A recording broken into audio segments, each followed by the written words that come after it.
Զինված ուժերում հոգևոր ծառայողների գործունեությունը դադարեցվում է Պաշտպանության նախարարի հրամանով։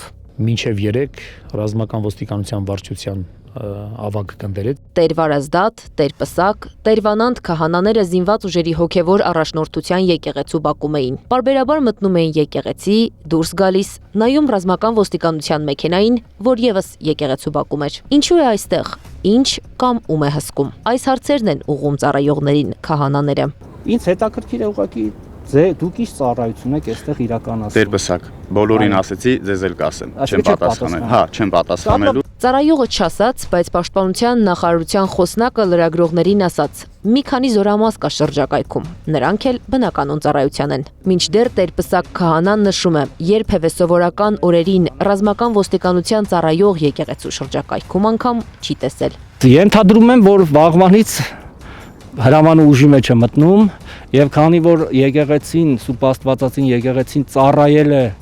զինված ուժերի հոգևոր առաջնորդությանը, զինվորների, սպաների, բանակի կարիքների, հոգևոր կարիքները հոգալու համար, ենթադրում եմ, իմ սուբյեկտիվ կարծիքն է, որ վաղը այլևս փետրվարի 1-ով իրենք պիտի խոչընդոտեն, որ մենք այստեղ պատարակներ, չգիտեմ, խորհուրդներ, աղոթքներ իրականացնենք։ Զինվորների, սպաների հետ Տեր Պսակը ծառայում է 2006 թվականից, շուրջ 20 տարի։ Նրանց կողքին է եղել պատերազմի, համավարակների, մկրտության ու հոգևոր զրույցների ժամանակ։ Մտածում է, հոգևորականներին ու զինծառայողներին բաժանելը կխորացնի միջազգային հարաբերություններում վեճերը, զինվորների ինքնասպանության դեպքերը։ Նույն մտահոգությունն ունի նաև Տեր Վանանդ քահանան։ Մեզ համար սա անակնկալ չէր, ամեն օր կարծես թե սպասում ենք, որ պետք է այդ որոշումը լիներ այս քաղաքական իրավիճակից, եկեղեցու դեմ արշավից սկսած եւ բնականաբար մեծ ցավ է մեզ համար եւ հատկապես զինվորների համար, որ այլևս չպետք է լինի զորամասում հոգեվորական, որտեղ շատ մեծ նշանակություն ունի հոգեվոր դերը զինվորի կյանքում, որոնք որ մասնակցում են եւ պատարակներին եւ մկրտություններ են կանում տարբեր հոգեվոր դասեր են կանում, շատ մեծ նշանակություն ունի հոգեվորական դերը զինվորի կյանքում։ Գնդերեցներին ստիպել են միանալ Նիկոլ Փաշինյանին աջակցող մյուս հոգևորականներին, ասում են քահանաները։ Մենք երբեք չենք խառնվել որևէ անցուդարձի, այս պարագային եւս որևէ կերպ չենք ուզել, որ մեզ ներքաշեն որոշակի գործընթացների մեջ, որոնք բանակի մեր որպես այդպիսի մեր ծառայությանը պիտի լիարժեքորեն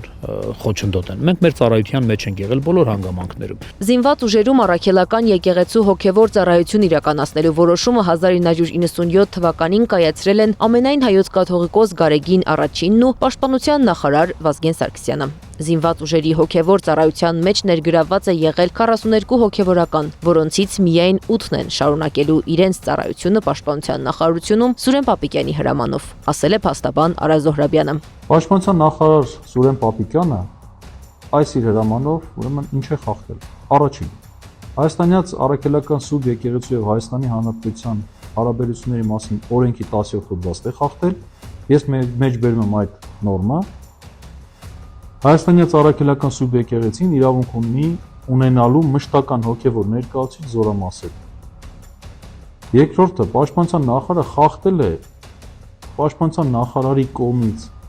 եւ ամենայն հայոց կաթողիկոսի կողմից հաստատված կանոնադրության 5.1 կետը։ Ինչ է ասում այդ կետը։ Հոգևոր ծառայությունը լուծարվում է ամենայն հայոց կաթողիկոսի օրնագրով եւ Պաշտպանության նախարարի հրամանով։ Ինչպես տեսնում ենք, նախարարը միայնակ չէր կարող լուծարել այս ծառայությունը։ Մինչդեռ արել է հենց այդ։